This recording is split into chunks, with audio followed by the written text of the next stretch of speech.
If you're renovating your home, need more space, or simply prefer a more convenient spot, installing your new boiler in a different place can be a great idea. However, there are a few things involved for you to consider. Firstly, changing a boiler's location requires more work and additional parts than a straight swap, even if it's just moving to a different place in the same room. As you might expect, this means that the installation will cost more.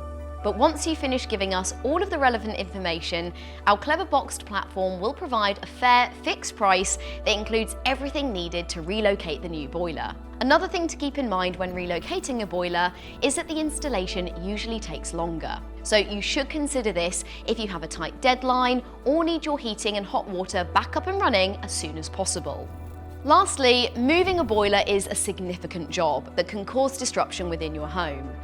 Depending on where your new boiler will be and how far from the old location it is, new pipework will need to be installed and floors may need to be taken up.